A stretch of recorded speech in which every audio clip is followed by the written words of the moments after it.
America has always stood for something better.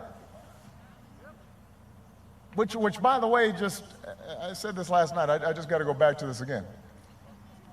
It's part of why I'm disturbed about Republican elected officials who know better, but are still supporting this guy. You know, I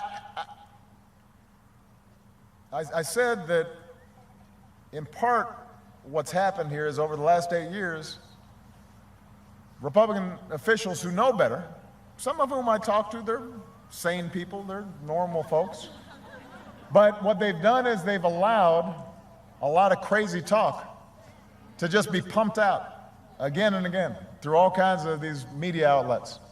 Conspiracy theories, you know, I was born outside this country, and you know, Hillary and I started ISIL, and you know, we're going to impose martial law, and we're trying to take everybody's guns away, and you know, and crazier stuff than that.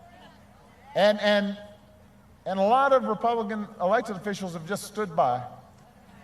A lot of House members, a lot of senators, they stood by and they didn't say anything because it was a way to rile up their base, and it was a way to mount opposition to whatever we were trying to do.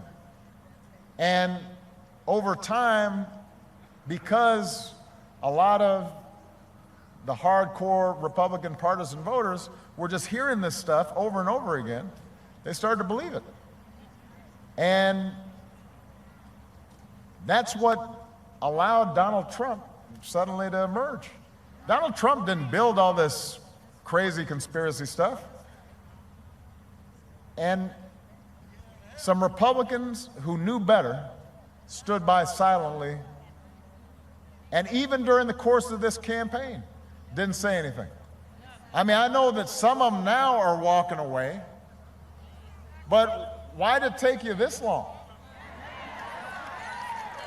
You said you're the party of family values. What, you weren't appalled earlier when he was saying degrading things about women?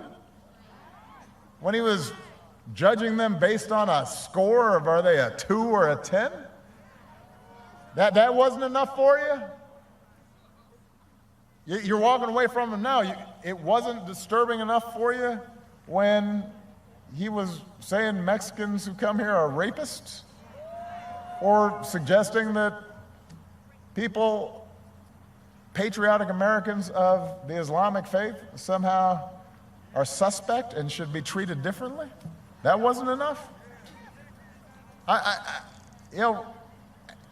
glad that some of them now said, wow, this is really bad. I guess we need to walk away. But if you're doing it just for political expedience, just because you're looking at poll numbers and you say, oh, this might get me in trouble, that's not enough.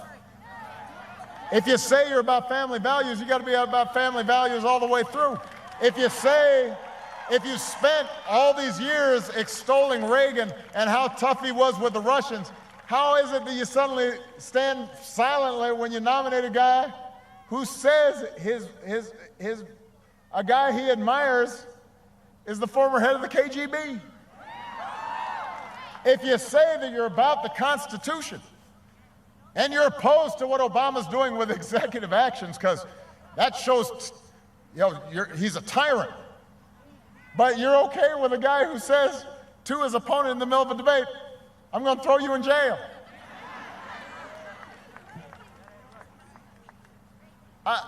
How does that work?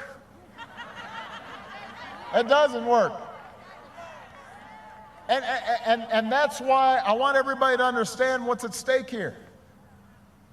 You know, one of the things I've learned these past 8 years is that progress is hard. You got to battle it out, even when you have victories, like the Affordable Care Act. It's not always perfect, and you got to work to make it better.